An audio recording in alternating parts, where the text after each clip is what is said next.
معزز سامعین گرامی قدر، رمضان میں کیے جانے والے بہت سے اہم کاموں میں سے ایک نہایت اہم کام اللہ رب العزت کی بارگاہ میں صدقات کو، عطیات کو، زکوٰۃ کو، انفاق فی سبیل اللہ کو پیش کرنا ہے۔ رسول اللہ صلی اللہ علیہ وسلم نے اس نیکی کی اہمیت کو سمجھاتے ہوئے بہت سے ارشادات فرمائے ہیں، لیکن سب سے پہلے آپ نے ایک بات سمجھنی ہے کہ قرآن پاک اس نیکی کے حوالے سے کیا کہتا ہے۔ مثل الذین ينفقون اموالهم فی سبیل اللہ کمثل حبۃ انبتت سبع سنابل فی کل سنبلۃ مئۃ حبۃ واللہ یضاعف لمن یشاء۔ کوئی بندہ 1 روپیہ اگر اللہ کی بارگاہ میں خرچ کرتا ہے، یہ عام دنوں کی بات ہو رہی ہے، عام دنوں میں غیر رمضان، 1 روپیہ اللہ کی بارگاہ میں خرچ کرتا ہے تو اس کی مثال ایک دانے کی ہے جو زمین میں بویا جاتا ہے تو وہ زمین کا سینہ چیرتے ہوئے باہر آتا ہے، دھرتی کا سینہ پھاڑتے ہوئے ایک کومپل کی شکل اختیار کرتا ہے۔ وہ بالی بڑی ہوتی ہے، اس میں 7 سٹے لگتے ہیں اور ہر سٹے کے اوپر، ہر بالی کے اوپر 100 دانہ ہوتا ہے۔ اللہ نے کتنی خوبصورت مثال دے کے سمجھایا، اگر 1 روپیہ خرچ کرو گے تو اللہ 700 کر کے واپس لٹائے گا، اور صرف 700 کر کے واپس نہیں لٹائے گا، واللہ یضاعف لمن یشاء، اللہ کی مرضی اس کو 7,000 لکھے، 70,000 لکھے، 7 لاکھ لکھے، وہ آپ کی نیت کے اوپر ہے۔ اگر عام دنوں میں 1 روپیہ اللہ کی بارگاہ میں خرچ کرنے کا ثواب 700 ہے تو رمضان میں اس کا اجر و ثواب کیا ہوگا؟ صرف وہ احادیث ذہن میں رکھیے جو پچھلے خطبات میں آپ کے سامنے رکھی کہ رمضان میں تو نفلی عبادت بھی اگر کی جائے تو کئی مرتبہ فرضی عبادت سے بڑا ثواب لے کے آتی ہے۔ کیسے؟ جس نے رمضان المبارک میں عمرہ کیا، اس نے رسول اللہ صلی اللہ علیہ وسلم کے ساتھ حج ادا کر لیا گویا۔ تو رمضان المبارک میں اگر صدقہ کیا جائے، یہ نفلی عبادت ہے، اس کا اجر و ثواب کیا ہوگا؟ اور جو لوگ اللہ کے فضل سے رمضان میں ایک فرضی عبادت زکوٰۃ بھی ادا کرتے ہیں، ان کے اجر و ثواب کا آپ خود اندازہ لگا لیجئے کہ نفلی عبادات فرضوں سے آگے نکل جاتی ہیں تو فرضی عبادات کا جو مقام و مرتبہ ہوگا وہ کیا ہوگا؟ رسول اللہ صلی اللہ علیہ وسلم نے اس عبادت کو سمجھانے کے لیے اور پورے قرآن پاک میں بطور طالب علم مطالعہ کر کے ایک بات آپ کے سامنے رکھتا ہوں، پہلے بھی ایک مرتبہ یہ بات آپ کے سامنے رکھی تھی کہ نفلی عبادات میں سے 2 عبادتیں ایسی ہیں جن کو نہ کرنے کے اوپر بھی وعید ہے۔ کبھی آپ نے یہ سنا کہ نفل ادا نہ کرنے کی بھی وعید ہو؟ ہاں، 2 عبادات ایسے ہیں کہ جن کو اگر نفلی طور پہ بھی ادا نہ کیا جائے تو ان کے لیے بھی بعض پرس اور وعید ہے اور سختی ہے۔ وہ 2 عبادات میں سے ایک عبادت انفاق فی سبیل اللہ ہے، اور اپنی طرف سے نہیں کہہ رہا، قرآن کی آیات اور چند حدیث آپ کے سامنے رکھوں گا۔ اور دوسری عبادت ذکر اللہ ہے، اللہ کا ذکر کرنا، یہ فرض کے علاوہ نفل میں بھی ضروری ہے۔ یعنی ان دونوں نفلی عبادات کے اوپر غور کریں تو اللہ کو یہ نفلی عبادات بھی اتنی پسند ہیں، ان کے فرائض بھی بنائے ہیں۔ ذکر کے فرائض آپ کو پتہ، نماز پڑھنا، 5 نمازیں مسلمانوں کے اوپر فرض ہیں، اور انفاق فی سبیل اللہ کا فرض آپ کو پتہ ہے، زکوٰۃ آپ کے اوپر فرض کر دی گئی ہے۔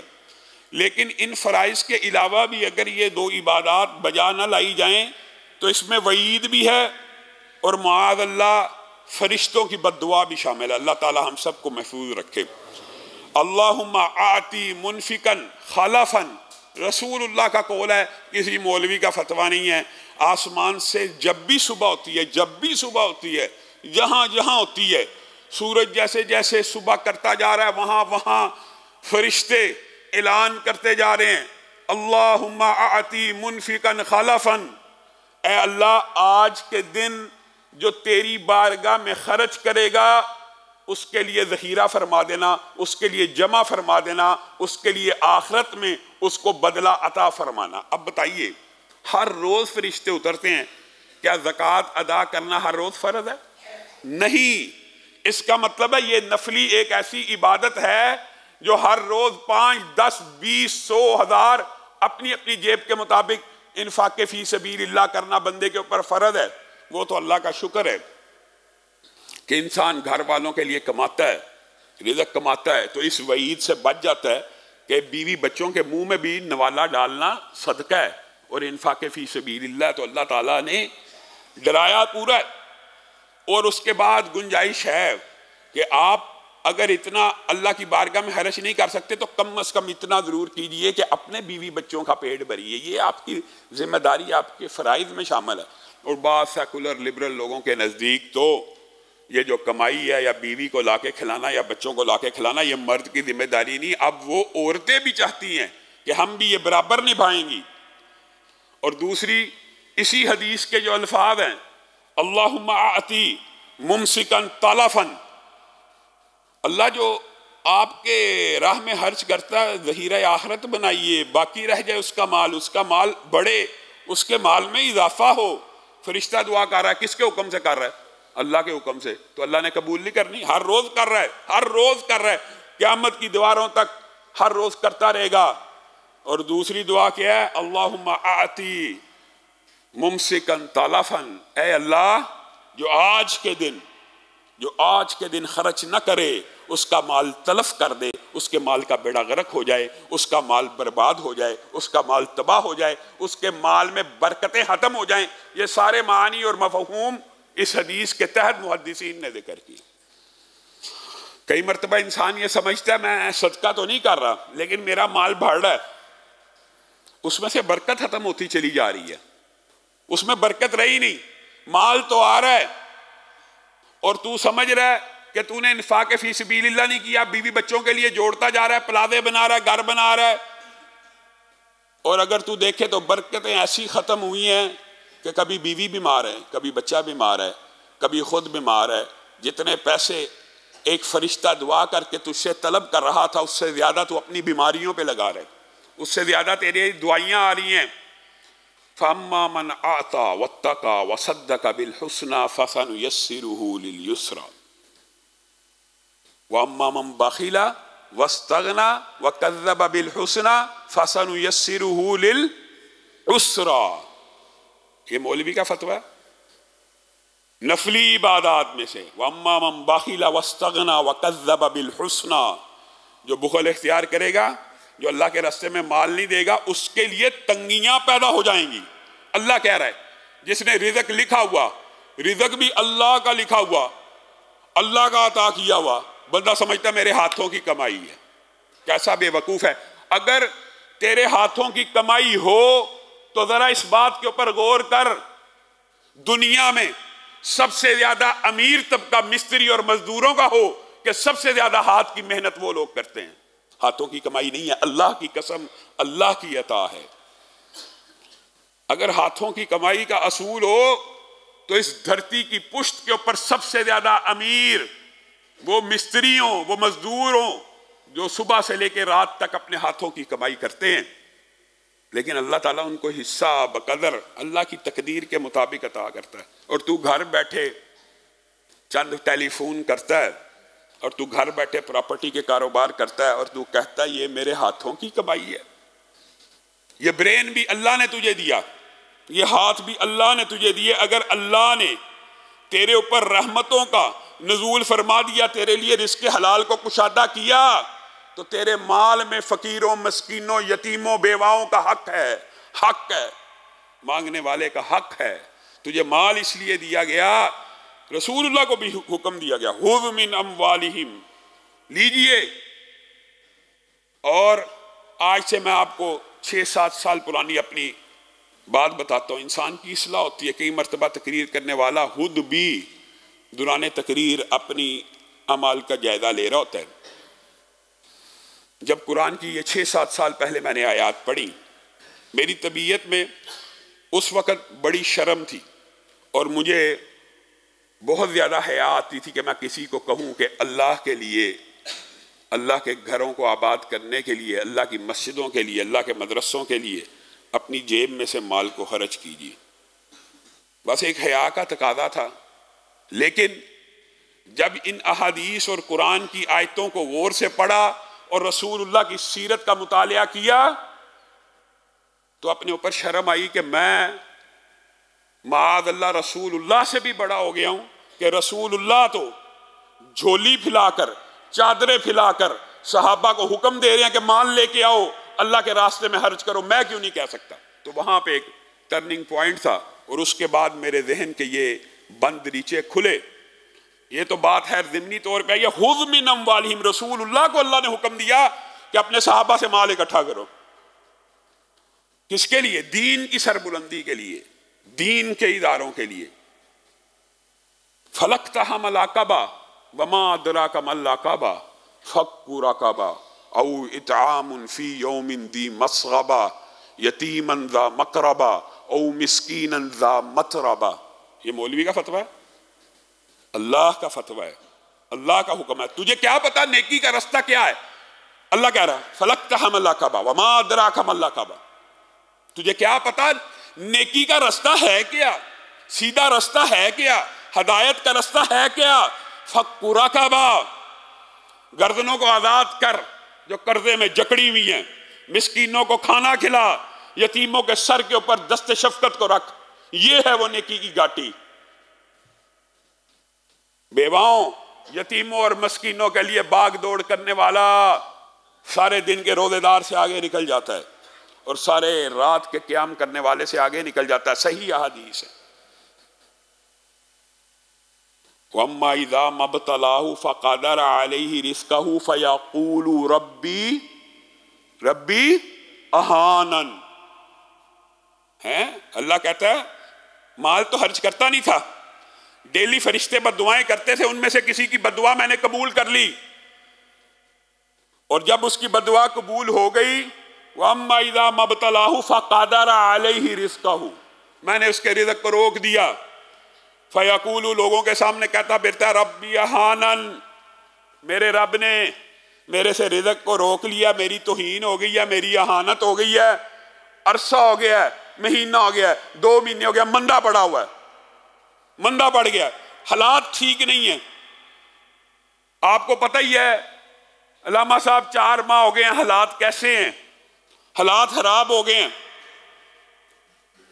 کَلَّا بَل لَّا تُکْرِمُونَ الْیَتِیمَ وَلَا تَحَاضُّونَ عَلَىٰ طَعَامِ الْمِسْکِینِ وَتَأْكُلُونَ التُّرَاثَ أَكْلًا لَمًّا وَتُحِبُّونَ الْمَالَ حُبًّا جَمًّا۔ رب نے تیری توہین نہیں کی، تو نے یتیموں کو کھانا نہیں تھا کھلایا، تو نے یتیموں کے سر کے اوپر ہاتھ نہیں تھا پھیرا، تو نے بھوکے لوگوں کو کھانا نہیں تھا کھلایا، تیرے سامنے دسترخوان لگے ہوئے تھے، جو فقیروں مسکینوں کو مزدوروں کو کھانا کھلاتے تھے، تو نے اس میں حصہ ڈالا تھا؟ نہیں۔ وَتَأْكُلُونَ التُّرَاثَ أَكْلًا لَمًّا، تو نے تو یہ سوچا تھا یہ سارا مال میں اکیلا ہی کھا جاؤں گا، اور پھر اس مال کو اپنے بینک اکاؤنٹس میں، بینک بیلنس میں جمع کرتا چلا جاؤں گا۔ آپ قرآن پاک کی آیات، یہ قرآن کی میں نے آپ کے سامنے آیات پیش کی ہیں، اس میں کسی بھی مولوی کا کوئی فتویٰ نہیں ہے، یہ ساری کی ساری آیات الذین یکنزون الذہب والفضة ولا ينفقونها فی سبیل اللہ فبشرہم بعذاب علیم یوم یحمى علیہ فی نار جہنم فتقوی بہا جباہہم وجنوبہم وظہورہم ھذا ما کنزتم لانفسکم فذوقوا ما کنتم تکنزون۔ ایک آیت بھی انسان کو سمجھ آ جائے تو ہدایت مل جائے۔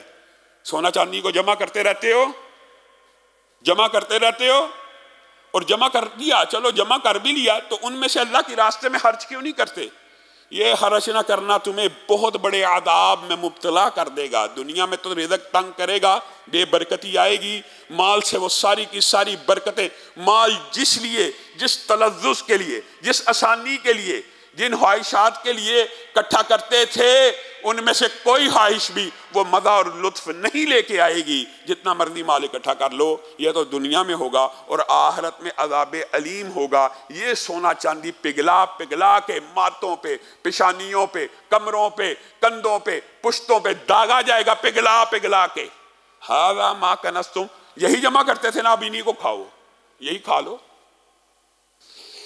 جتنا مرضی سونا چاندی انسان اکٹھا کر لے قبر میں ساتھ لے کے جانے والا نہیں ہے، اسی دھرتی کی پشت کے اوپر چھوڑ کے جانے والا ہے۔ صرف ٹرانسفر آف رائٹس ہوتے ہیں، صرف ملکیت بدلی جاتی ہے، ملکیت بدلی جاتی ہے، زمینوں کی بھی ملکیتیں بدلی جاتی ہیں۔ انسان سمجھتا ہے میرا 2 کنال کا پلاٹ ہے، تیرا نہیں ہے۔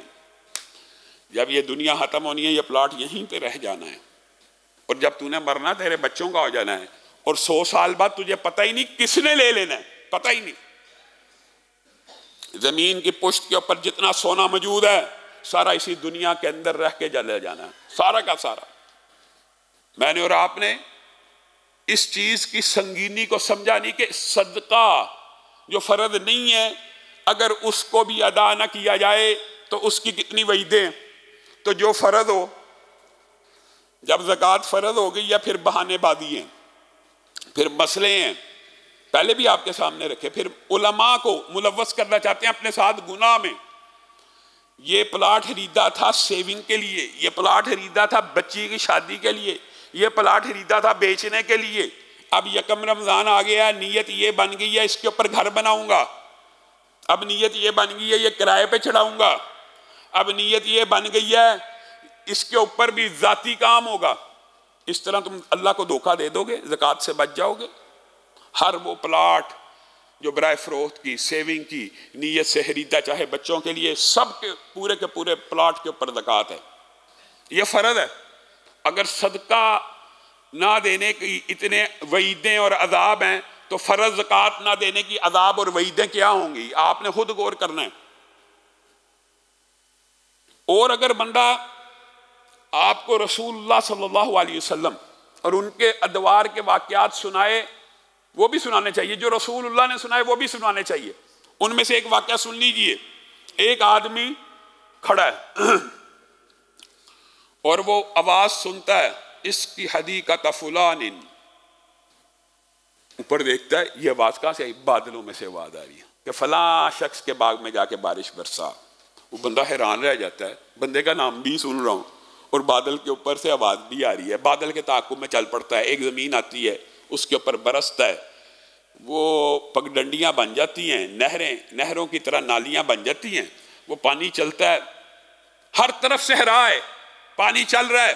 اس صحرا میں دائیں بائیں ریگستان ہے، ایک سبز لہلہاتا ہوا باغ ہے، وہ پانی اس باغ کے اندر خود بخود داخل ہو رہا ہے۔ وہاں پہ ایک کسان کو دیکھ رہا ہے، وہ اللہ کا شکر ادا کر رہا ہے، اللہ تیرا شکر ہے پانی بھی آ گیا۔ مفہوم یہ ہے پانی کی نالیاں بنا رہا ہے، باغ ہرا بھرا سرسبز ہو رہا ہے، شاداب ہو رہا ہے، لہلہا رہی ہیں فصلیں۔ اس کسان سے جا کے پوچھتا کیا معاملہ ہے؟ اس صحرا میں باغ بنائے بیٹھا ہے اور کھیتیوں کو پانی لگا رہا ہے۔ کہا تجھے کیا مسئلہ ہے؟ کہا بات یہ ہے کہ میں نے تیرا نام بادلوں سے سنا ہے اور میں نے سنا ہے تو فلاں ہے۔ جی ہاں میں فلاں ہوں، میں نے اللہ کی قسم تیرا نام سنا ہے۔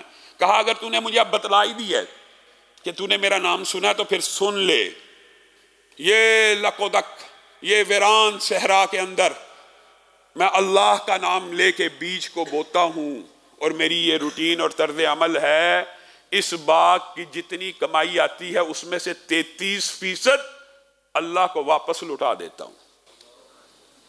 33% اپنے بیوی بچوں کے لیے، اپنی ضروریات کے لیے رکھتا ہوں، اور 33% دوبارہ اس کھیت کے اوپر لگا دیتا ہوں، اور پھر مجھے کوئی ٹینشن نہیں ہوتی پانی کے انتظام کی۔ میں اللہ کو جب 33% دیتا ہوں تو گرمی ہو، جو مرضی موسم ہو، میں بیج ڈالتا ہوں، اللہ کا نام لے کے اللہ آسمان سے بارش کو نازل فرما دیتے ہیں۔ اگر ایک حدیث یہ صدقے کے فضائل کے حوالے سے سمجھ آ جائے تو انسان کے سارے بند دریچے کھل جائیں۔ انفق یا بلال ولا تخش من ذی العرش اقلالا، بلال حرج کر، بلال حرج کر۔ اللہ اکبر، حدیث سمجھ نہیں آئی۔ بلال کے پاس کون سا پیسہ، بلال کے پاس کون سا مال ہے؟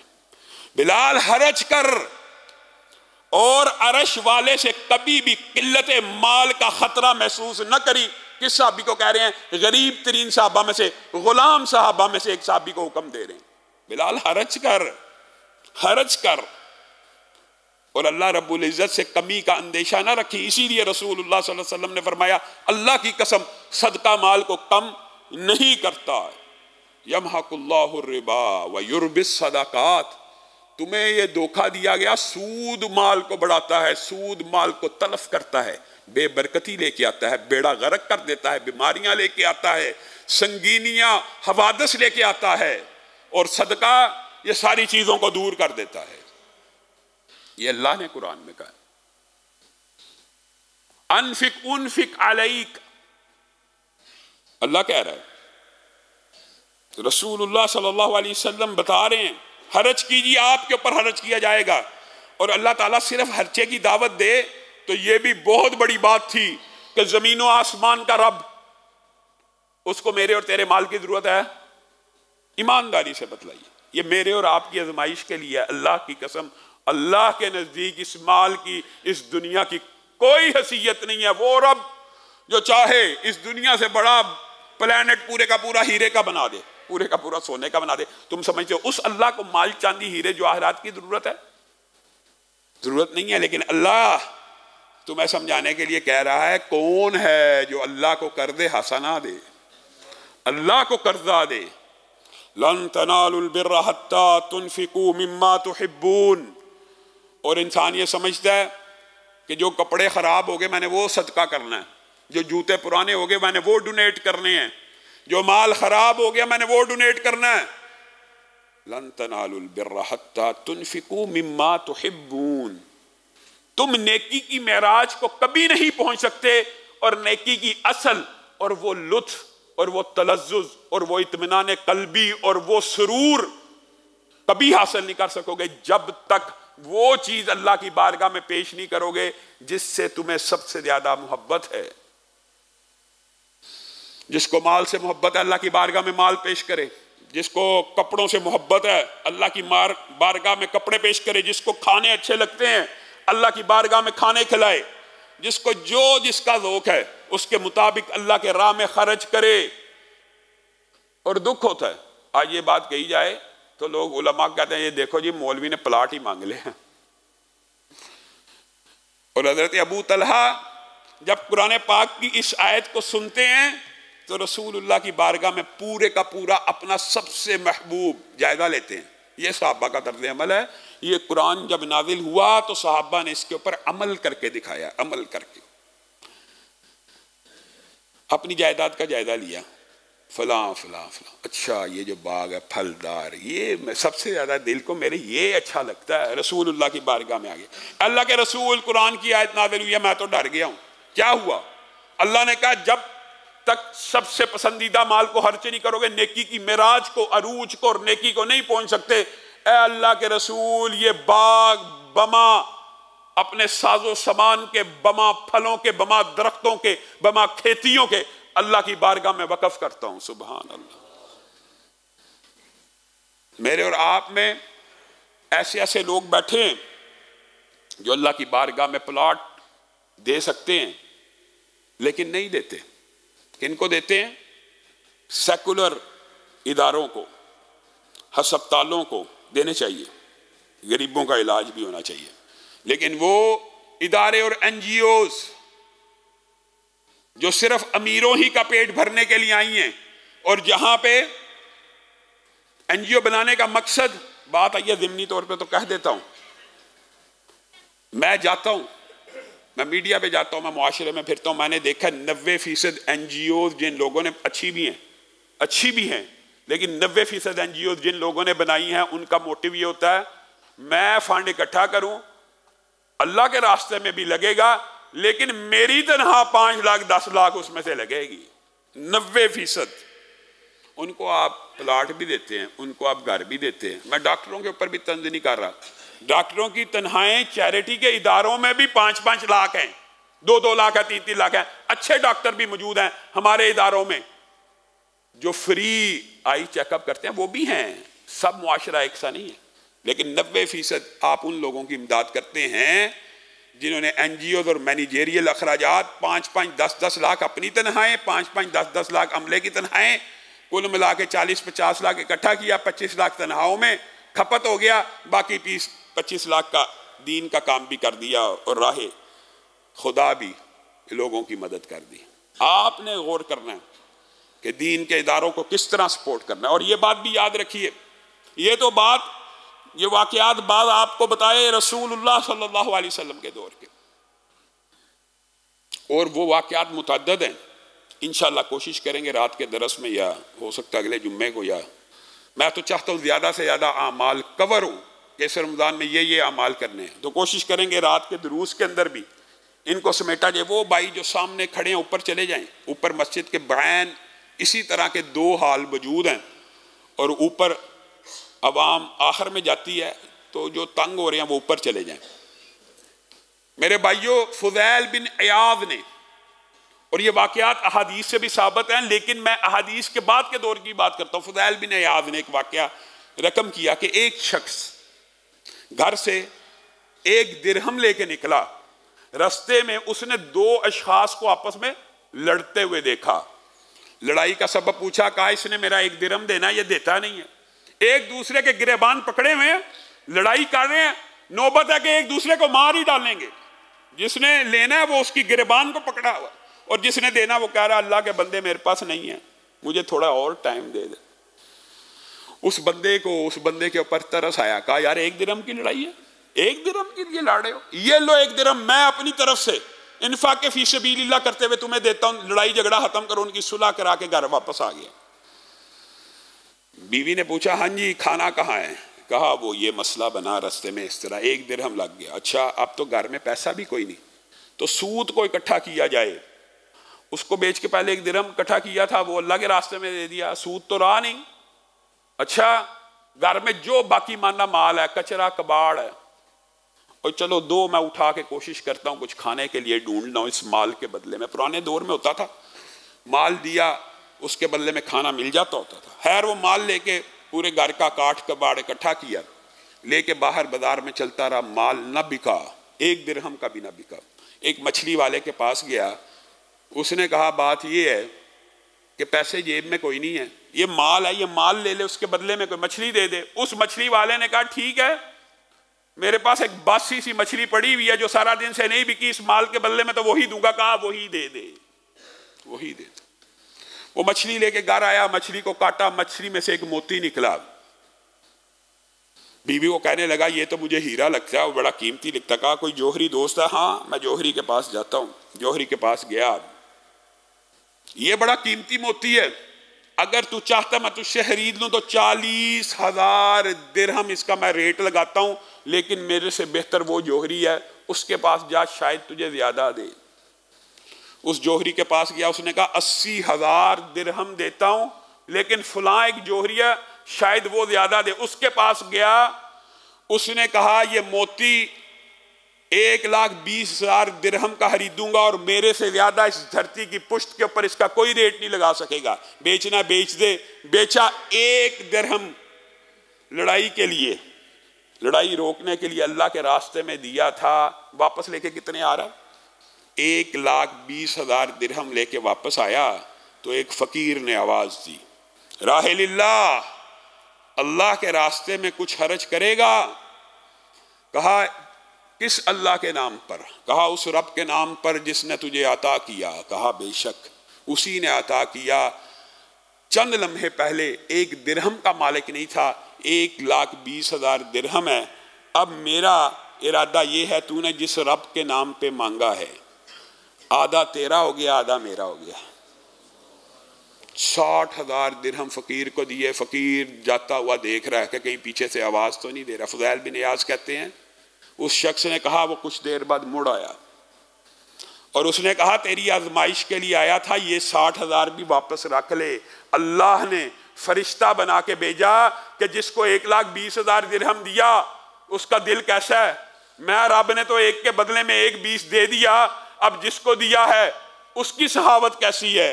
اور رب تیرے پہ راضی ہو گیا ہے۔ اور سن لے، سن لے، یہ واقعات رسول اللہ کے دور کے نہیں ہیں، بعد کے ادوار کے ہیں، حجت نہیں ہیں، واقعات پیش آ سکتے ہیں۔ اور سن لے، یہ جو 1 درہم کے بدلے میں 1,20,000 اس دنیا میں ملا ہے، ابھی قیامت کے دن اس سے 19 گنا زیادہ ملنا ہے۔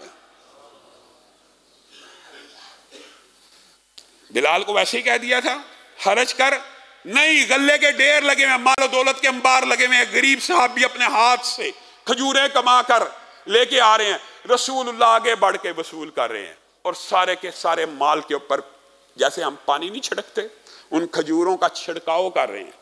صحابہ نے یہ طرز عمل پہلے نہیں تھا دیکھا، ان کھجوروں کو پکڑا اور مال کے اوپر ایسے پھینک رہے ہیں۔ کہا اللہ کے رسول یہ کیا؟ کہا باقی مال میں بھی ان کھجوروں کی وجہ سے برکت ہو جائے۔ جو غریب بندہ اللہ کے راستے میں خرچ کرتا ہے، تم نے اس کو کیا سمجھا؟ ایک کھجور یہ غریب بندوں کے لیے بھی ہے اور امیروں کے لیے بھی ہے۔ رسول اللہ صلی اللہ علیہ وسلم نے کہا ایک کھجور جو اللہ رب العزت کی بارگاہ میں خرچ کرتا ہے، اللہ تعالیٰ اس کو اس طرح نشو نما اور پرورش دیتا ہے جیسے تم اپنے پسندیدہ گھوڑے کے بچوں کو یا جانوروں کے بچوں کو یا بچڑے کے بچوں کو پرورش دیتے ہو پیار سے، محبت سے۔ وہ کھجور کا دانہ بڑھتا جاتا بڑھتا جاتا بڑھتا جاتا، کل قیامت کا دن ہوگا، احد پہاڑ جتنی ایک نیکی اس سے بھی بڑی ایک نیکی، 9 کلومیٹر کھجور اور 9 کلومیٹر کا پہاڑ۔ بندہ کہے گا یہ تو کوئی نیکی نہیں، یہ وہی نیکی ہے، یہ وہی کھجور ہے جو تو نے بھوکے کے منہ میں اس نیت سے ڈالی تھی کہ اس کا حلق بھی تر ہو جائے، اس کے منہ میں بھی نوالا چلا جائے۔ اسی لیے رسول اللہ صلی اللہ علیہ وسلم نے فرمایا تھا کہ جو روزے دار کو افطاری کرواتا ہے اس کو پورے کے پورے روزے کا اجر ہے، اور جو افطاری کرتا ہے اس کے اجر میں کوئی کمی نہیں ہوتی۔ اللہ رب العزت جو کہا گیا، جو سنا گیا، اس کو سمجھنے کی توفیق عنایت فرمائے۔ معزز سامعین گرامی قدر، عصر حاضر کے بھی 2 واقعات آپ کے سامنے رکھنا چاہتا ہوں۔ ایک شیخ صالح تقی کا جو عرب کے مشہور عالم دین ہے، آپ انہی کی زبانی ان کا اپنا واقعہ سنیے۔ یہ میں احادیث سے، قرآن سے بے شمار واقعات انشاءاللہ رات کے درس میں آپ کے سامنے رکھیں گے، لیکن میں وہ واقعات بیان کر رہا ہوں جو عصر حاضر میں وقوع پذیر ہوئے میری اور آپ کی آنکھوں کے سامنے، لیکن ہم نے ہدایت نہ پکڑی۔ شیخ صالح تقی کہتے ہیں اللہ نے بیٹا دیا، 5 سال کی عمر ہوئی، ڈاکٹروں کے پاس گیا، ڈاکٹروں نے کہا ایک ایسی مودی بیماری لگ گئی ہے جس کا اس دنیا کے اوپر علاج نہیں ہے۔ دل کی کیفیت بدل جاتی ہے، بیٹے ہوں، بیٹیاں ہوں، بیوی ہو، بیمار ہو جائے، ساری ساری رات انسان پریشانی کے عالم میں گزارتا ہے۔ وہ اپنی کیفیات بیان کرتے ہیں، میری تو دنیا کے سامنے اندھیر ہو گیا، اور میں اللہ کی بارگاہ میں گڑ گڑا کے دعائیں کرنے لگا، لیکن بچہ تھا، اس کا بخار اتر نہیں رہا، اس کی بیماری دور نہیں ہو رہی، اور ڈاکٹر نے جواب دے دیا کہ ایسی مودی بیماری ہے کہ فلاں فلاں فلاں جگہ ایسے ہوگا، گویا ناممکن ہے اس کا علاج۔ کہا رات کو اللہ رب العزت کی بارگاہ میں بیٹھا تھا، غور و فکر کر رہا۔ غور و فکر کرنے والے کے لیے ہدایت ہے، ہدایت بھی، رہنمائی بھی اس کے لیے جو اللہ کے لیے کچھ سوچنے کے لیے وقت بھی تو نکالے، اللہ کے لیے کچھ وقت تو نکال دو۔ یہ رات کے دروس، یہ تراویحاں، یہ قیام، ان میں بھی آیا کیجئے، اللہ کے لیے وقت نکالیے تو اللہ تعالیٰ اسباب کے ذریعے مدد فرماتے ہیں اور ما فوق الاسباب بھی مدد فرماتے ہیں۔ کہا میرے ذہن میں پریشانی کے عالم میں ہوں، ذہن میں ایک حدیث آ گئی، داؤ مرضاکم بالصدقہ، اپنے مریضوں کا علاج صدقے سے کرو۔ سبحان اللہ، یہ رسول اللہ کا قول ہے۔ رسول اللہ صلی اللہ علیہ وسلم نے یہ کیوں نہیں کہا اپنے مریضوں کا علاج دوائی سے کرو؟ کیونکہ دوائی سے آپ اور میں کر رہے ہیں، وہ تو پہلے ہی ہو رہا ہے۔ دم سے کرو، وہ تو پہلے ہی ہو رہا ہے۔ تو جب بیماری نہ دوائی سے دور ہو رہی ہو، نہ دم سے دور ہو رہی ہو، نہ علاج معالجے کے عصری طریقوں سے دور ہو رہی ہو، پھر اپنے مریضوں کا علاج صدقے سے کرو۔ صالح تقی کہتے ہیں بس جیسے ہی حدیث دماغ میں فٹ بیٹھی، میں نے کہا ابھی انفاق فی سبیل اللہ کروں گا۔ جیب میں پیسے رکھے، گھر کا دروازہ کھولا، باہر نکلا، کوئی فقیر نظر نہیں آیا، کوئی مانگنے والا نظر نہیں آیا۔ ڈھونڈ رہا ہوں، کوئی بندہ نہیں مل رہا۔ رات کا پہر ہے اور دل بے چین ہو رہا ہے، اور مجھے ایسے لگ رہا ہے جیسے میں اپنی منزل کی طرف پہنچ چکا ہوں۔ واپس آ رہا ہوں مایوس ہو کے گھر کی طرف، تو ایک بلی بیٹھی ہے جو میاؤں میاؤں کر رہی ہے، اور مجھے محسوس ہوا کہ اس کو بھوک لگی۔ میں فوراً اپنے گھر کے اندر گیا، سبحان اللہ، فریج سے گوشت کا ٹکڑا اور دودھ نکالا، اس بلی کے آگے ڈال دیا۔ اس بلی نے اس گوشت کو کھایا، دودھ پیا۔ میرے دل میں کچھ تسلی آئی، اور میں نے سوچا کل صبح ہونے کے وقت اللہ میرے بیٹے کو صبح تک کی مہلت دے تو سب سے پہلے صدقہ کروں گا اور لوگوں میں انفاق فی سبیل اللہ کروں گا۔ کہا میں سویا ہوں تو مجھے خواب آئی ہے، خواب میں میں نے دیکھا ہے کالا سیاہ کوا بڑے سائز کا میرے بچے کے اوپر حملہ کر رہا ہے اور اس کو نوچ رہا ہے اور اس کو کاٹ رہا ہے اور اس کو کھا رہا ہے. میں بے بس کھڑا ہوں. اچانک وہی بلی جس کو میں نے رات کو دودھ اور گوشت ڈالا خواب میں دیکھا اس کوے کے اوپر حملہ آور ہوئی, اس کو چیر پھاڑ کر اس کو ہلاک کر دیا.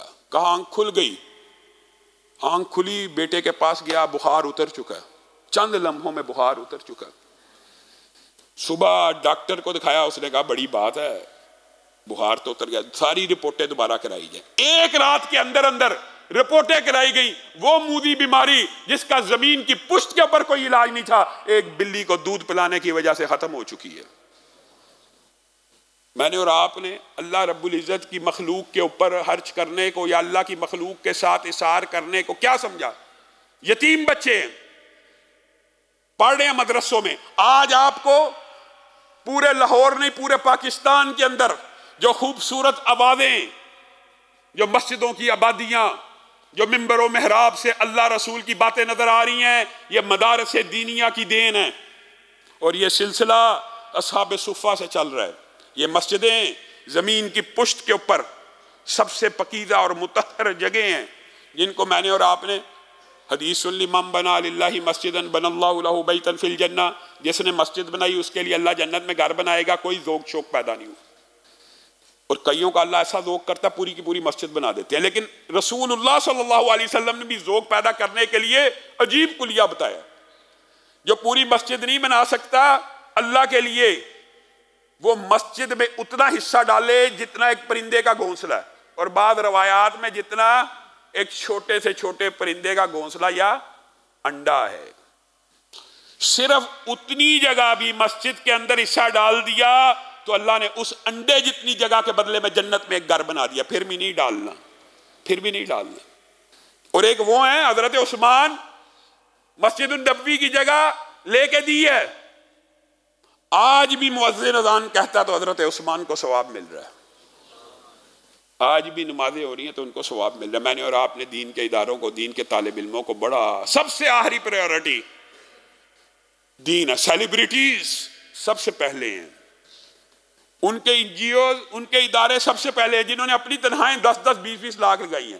جن اداروں کے مولوی, جن اداروں کے قاری, جن کی ویسے خدمت کرنا بھی ثواب ہے, جن کو ویسے پیسے دینا بھی اجر ہے, ان بیچاروں کی تنخواہیں کتنی ہیں؟ 20,000, 25,000, 30,000. ان اداروں کو پیسے نہیں دینے. جن کی تنخواہیں 5-5 لاکھ ہیں ان کو دینے ہیں.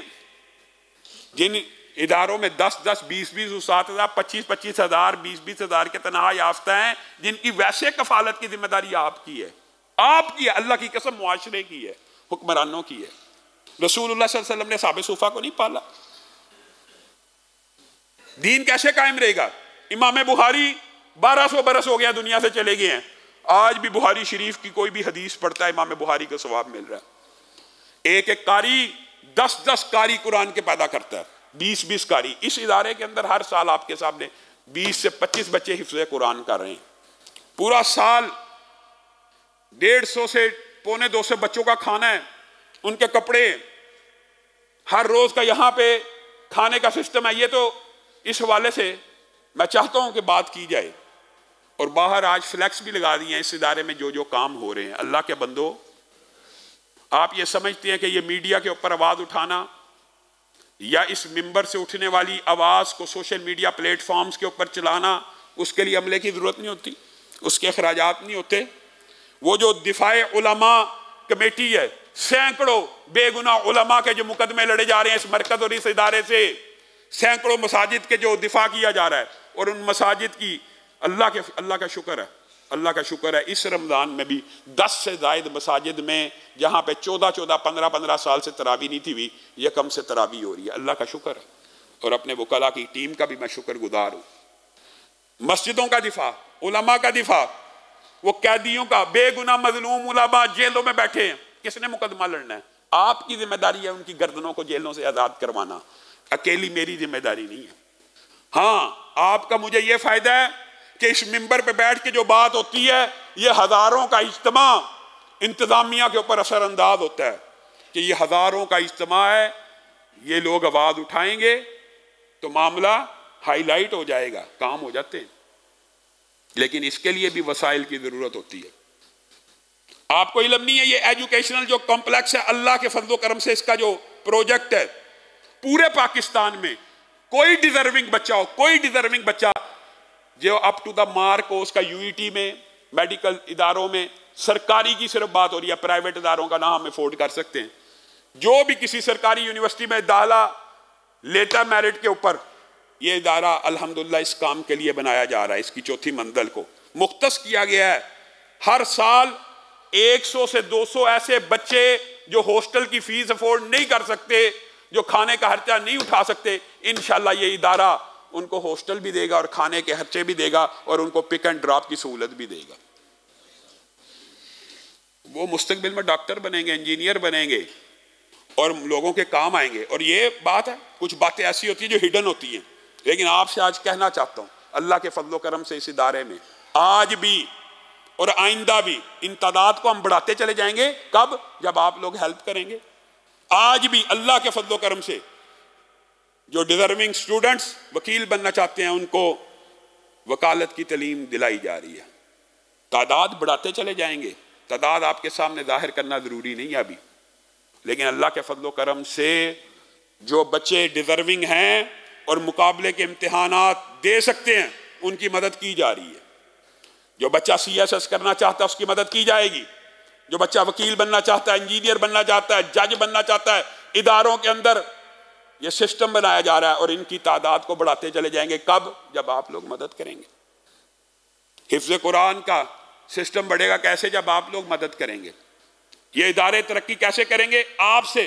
آپ کو یاد ہوگا پچھلے سال وعدہ کیا تھا، اللہ کے فضل و کرم سے لاہور میں 700 سے زائد مصلی کی جگہ عورتوں کی کوئی مسجد موجود نہیں ہے، اور سب سے بڑی مسجد اللہ کے فضل و کرم سے یہاں پہ عورتوں کی بنا دی گئی ہے۔ اور ابھی بھی دل کی، پچھلے سال بھی خواہش تھی، آپ کے سامنے اس خواہش کو رکھا تھا کہ ابھی بھی خواہش ہے۔ یہ الحمدللہ ادارہ آپ کے سامنے 2016 میں شروع ہوا، آج اس کا رقبہ تقریباً 9 کنال کو کراس کر رہا ہے، اور آج الحمدللہ آپ کے سامنے یہ منظر ہے کہ مسجد بھر چکی ہے، مزید نمازیوں کے لیے جگہ ہی نہیں ہے۔ 7 والا 4 کنال اور سامنے والا 1 کنال لینے کا ارادہ ہے، پچھلے سال بھی ارادہ تھا، اور پچھلے سال بھی آپ کے سامنے اپیل کی تھی کہ تب بھی لے لیا جائے، ریٹ تو بڑھے ہیں۔ ایک ایک بندہ ایسا یہاں پہ موجود ہے جو کروڑ 2 کروڑ کی گاڑی سے اترتا ہے، وہ چاہے تو اکیلا ایک آدمی 1 کنال لے کے دے سکتا ہے، لیکن تب لے کے دے گا جب دل میں احساس پیدا ہوگا ان اداروں کی اہمیت کا۔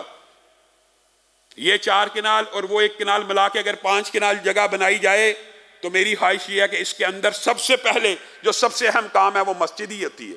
ان 5 کنال میں سے 1000 مصلی، 1000 مزید نمازیوں کی گنجائش پیدا کی جائے پہلے، اور 60,000 روپے اگر فی مصلی کے حساب سے ہم قیمت مقرر کریں تو 1000 مصلی کی اگر ہم پیمنٹ اکٹھی کر لیں تو اللہ کے فضل و کرم سے یہ جگہ ہم خریدنے کے قابل ہو جاتے ہیں، اور باقی جگہ مدرسہ، ایجوکیشنل کمپلیکس اور عورتوں کی 300 مصلی کی جگہ کو بڑھانے کے کام آ سکتا ہے۔ لیکن کب آئے گا؟ جب آپ لوگ انفاق فی سبیل اللہ کریں گے۔ ایک آخری واقعہ بیان کر کے اپنی بات کو ختم کروں گا، بات طویل ہو جائے گی۔ آپ سب احباب نے، میں آپ کو یہ بات نہیں کہتا، کئی لوگ بعد میں کہتے ہیں علامہ صاحب آپ جی کہتے ہیں شوکت خان ہم سہارا اور یہ وہ، میں ان کا نام ہی نہیں لے رہا، ان کو نہ دیا جائے، میں یہ نہیں کہہ رہا، دیں۔ اگر آپ مطمئن ہیں امیروں کا علاج کرانے میں اور غریبوں کا حق کھانے میں آپ کریں، میں کسی کے اوپر طنز اور تشنیع نہیں کر رہا، آپ اٹھائیے ان کا سٹرکچر، یہ جو فلاحی ادارے ہوتے ہیں یہ کرسٹل کلیئر معاملات ہونے چاہیے، آپ دیکھ لیجئے انہوں نے بھی لگائے ہوئے ہیں، ڈاکٹر کی تنخواہ اتنی، مینیجر کی تنخواہ اتنی، فلاں ہمارے کاریوں کی تنخواہ 25,000 20,000، ان کو تو ویسے ہی دینا چاہیے۔ ان کی تنخواہیں بڑھاتے ہوئے آپ کو مسئلہ ہے، وہ جو 5-5 لاکھ کے اوپر ڈاکٹر بیٹھے ہیں ان کی 10 ہو جائے، آپ کو کوئی مسئلہ نہیں۔ اللہ کے بندو، ویسے تو یہ واقعہ دعا کی اہمیت کے لحاظ سے بھی بڑا اہم ہے، لیکن اس واقعے کو بیان کر کے اپنی بات کو ختم کروں گا۔ اس میں انفاق فی سبیل اللہ کا پیغام بھی پوشیدہ ہے، اور یہ بھی عصر حاضر کا واقعہ ہے اور حالیہ ادوار کا واقعہ ہے، سعودی عرب کا واقعہ ہے، اور پہلے بھی آپ کے سامنے رکھ چکا ہوں صرف یاد دہانی کے لیے۔ ایک شخص کو خواب آئی کہ اس ٹیلی فون نمبر پہ کال کر اور اس کو عمرہ کرا۔ اس نے اگنور کیا. پھر ہاں بھائی اس ٹیلی فون نمبر پہ کال کر اور اس بندے کو عمرہ کرا. پھر ہاں بھائی اگنور کر رہا بندہ. عالم دین کے پاس چلا گیا اور کہنے لگا کہ مجھے خواب آتی ہے, اس ٹیلی فون نمبر پہ کال کرو اور عمرہ کراؤ. عالم دین معبر تھا, معبر کے پاس جانا بھی بڑا اہم ہوتا ہے کئی مرتبہ جو خواب کی صحیح تعبیر نکال سکے. کہا ٹیلی فون نمبر جو خواب میں آتا تجھے یاد ہے؟ کہا یاد ہے. کہا پھر یہ اللہ کا حکم ہے, کر فون. معبر جج کر لیتا کہ خواب اللہ کی طرف سے آئی ہے یا شیطان کی طرف سے. کہا اللہ کا حکم ہے, کر فون. فون ملایا, ایک بندے نے اٹھایا, آپ کو عمرہ کرانا چاہتا ہوں. آگے کہہ کے لگ رہے, بھائی میں تو نماز بھی نہیں پڑھتا, تو مجھے عمرہ کرانا چاہتا, بس میں نے آپ کو عمرہ کرانا ہے. اور بندہ پریشان ہو رہا ہے کہ کس قسم کا بندہ ہے جس کو عمرے کا حکم خواب میں دیا جا رہا ہے. اچھا عمرہ کرانا ہے, یہ شرائط ہیں, 5 اسٹار میں رہوں گا, ایسے کروں گا, وہ کروں گا, یہ کروں. بندے نے کہا بس مجھے تو اللہ کا حکم ہے, آ جائیے. عمرہ کرایا. کہا اس بندے کے طور طرز اور اطوار کو دیکھ کے میں حیران رہ گیا. نہ منہ پہ داڑھی ہے, نہ اب عبادت گزار لگ رہا ہے, اور ایسا محسوس ہو رہا ہے کہ اباش ہے, گانے بھی سنتا ہے. اور میں نے اس سے پوچھ لیا, وہ کہتا ہاں سنتا ہوں, سگریٹ بھی پیتا ہوں, یہ بھی کرتا ہوں, وہ بھی کرتا ہوں. سعودی عرب میں رہتے ہوئے, ریاض میں رہتے ہوئے 55 برس گزار چکا ہے, ایک دفعہ بھی عمرہ نہیں کیا. کہا عمرہ کروا کے اس کے ساتھ ساتھ پھر رہا ہوں کہ اللہ نے ڈیوٹی لگائی ہے. معبر نے مجھے کہا تو نے اس کے ساتھ رہنا, اس کو عمرہ کروا کے واپس بھیجنا ہے. کہا واپس جانے لگا ہوں تو مجھے کہتا ہے مجھے 2 رکعت نماز پڑھنے دے. پتہ نہیں 55 سال تو یہاں آیا ہی نہیں, آج آیا ہوں تو 2 سجدے اللہ کو اور کر جاؤں. کہا سجدہ کیا, طویل ہوتا جا رہا, طویل ہوتا جا رہا. وہ جو تندرست تھا, بالکل ٹھیک تھا, میں نے ہلایا, فوت ہو چکا ہے.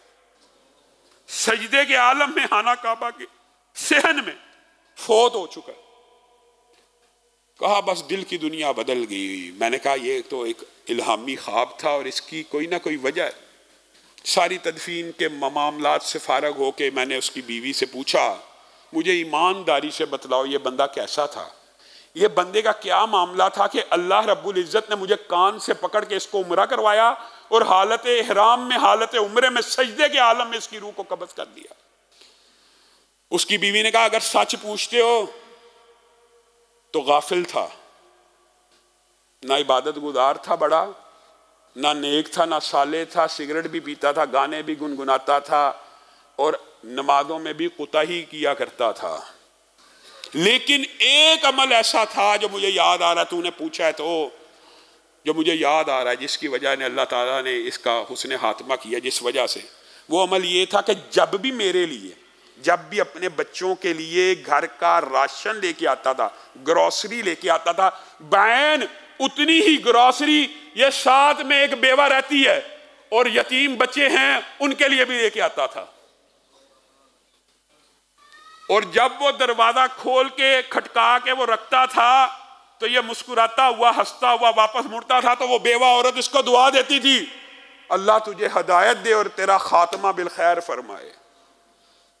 اس عورت کی دعا بھی لگ گئی اور یہ یتیم بچوں کی کفالت کرنے کا سبب تھا کہ حالت عمرے میں, احرام کی حالت میں خانہ کعبہ کے اندر فوت ہو گیا. میں اور آپ اگر نیکیوں کے ارادے کریں, اگر دین کے ان اداروں کو مضبوط کریں, تو اللہ تعالیٰ ہمیں بھی حسن خاتمہ عطا فرما سکتا ہے. اور اللہ سے دعا ہے اللہ تعالیٰ ہمیں انفاق فی سبیل اللہ بڑھ چڑھ کر کرنے کی توفیق عنایت فرمائے اور ہم سب کا خاتمہ بالخیر فرمائے.